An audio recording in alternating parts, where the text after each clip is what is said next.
नमस्कार विद्यार्थी मित्रांनो, या तासाला आपण कंडिशनल स्टेटमेंट अँड कन्व्हर्स हा भाग बघणार आहोत. The statement which can be written in the if then form are called conditional statement. म्हणजे एखादं स्टेटमेंट आपल्याला दिलं आणि ते स्टेटमेंट आपण जर समजा इफ देन फॉर्ममध्ये लिहिलं then that statement is called conditional statement. The part of the statement following if is called antecedent. if नंतरचा येणारा जो भाग आहे त्याला आपण antecedent असं म्हणणार आहोत. This is most important. And the part following then is called consequent. म्हणजे या ठिकाणी if कंडिशनल स्टेटमेंटला दोन भाग आहेत. if नंतरचा येणारा भाग आहे त्याला आपण antecedent असं म्हणणार आहोत, तर देन नंतरचा जो येणारा भाग आहे त्याला पण कॉन्सिक्वेंट असं म्हणणार आहोत. For example, consider a statement the diagonal of rhombus are perpendicular bisector of each other. If I want to convert this statement in the conditional statement in this way, if the given quadrilateral is a rhombus, if given quadrilateral is rhombus, then its diagonals are perpendicular bisector of each other. This is our original statement and this is the conditional statement. In this conditional statement we use if then. if नंतरचा जो भाग आहे, the given quadrilateral is a rhombus, that part is called antecedent. This is the antecedent. This is called antecedent. And if नंतरचा जो भाग आहे, this part is called consequent.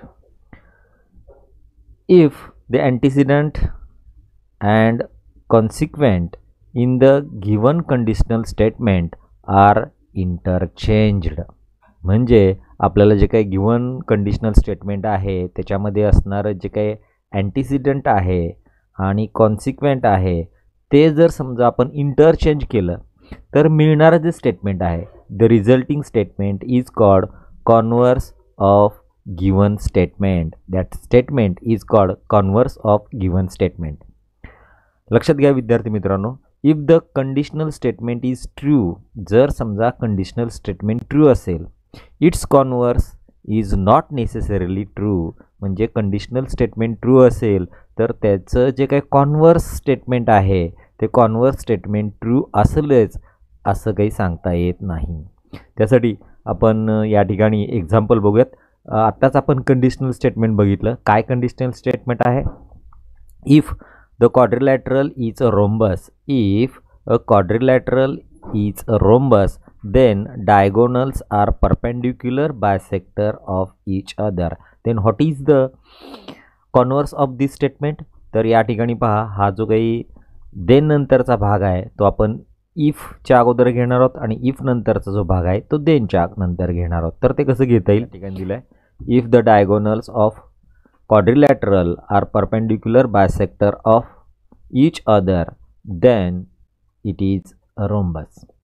आता यामध्ये जो काही ओरिजिनल स्टेटमेंट आहे आणि कॉन्व्हर्स आहे ते दोन्हीही ट्रू आहे. In the above example the statement and its converse are true. Now consider the following example. Conditional statement is in this way, if a number is a prime then it is even or odd. तर या conditional स्टेटमेंटमध्ये जर तुम्ही बघितलं तर if नंतरचा जो भाग आहे तो काय आहे? A number is prime number, म्हणजे जो नंबर आहे तो प्राईम नंबर आहे. आणि this part is called antecedent. And then नंतरचा जो भाग आहे, if it is even or odd, हा जो भाग आहे दिस इज द कॉन्सिक्वेंट. तर यामध्ये जर समजा कुठलाही नंबर घेतला, तो जर समजा प्राईम नंबर घेतला, समजा मी प्राईम नंबर कोणता घेऊयात, प्राईम नंबर 3 हा घेतला, 3 इज अ प्राईम नंबर, तर हा एकतर ऑड असेल किंवा इवन असेल. इथं जर बघितलं तर हा काय आहे? 3 काय आहे? 3 इज द ऑड नंबर. 2 घेतला, 2 काय आहे? 2 is the prime number and also this is the even number. 2 हा एकमेव असा नंबर आहे. This is even and prime number. 2 is only one number that is even as well as prime. म्हणजे कुठलाही प्राईम नंबर घेतला तर तो इवन तर असेल किंवा ऑड तर असेल. This is the true statement. But if we take the converse of this statement is if a number is even or odd then it is a prime number. आता आपण या ठिकाणी हा जो काही कॉन्व्हर्स आहे तो ट्रू आहे का नाही ते बघूया. समजा मी नंबर घेतला 20 हा जर नंबर घेतला तर हा काय आहे. This is the even number but this number is not a prime number. That is why converse is not true. तर या ठिकाणी हे जे काही कंडिशनल स्टेटमेंट आहे या कंडिशनल स्टेटमेंटचा कॉन्व्हर्स ट्रू नाही.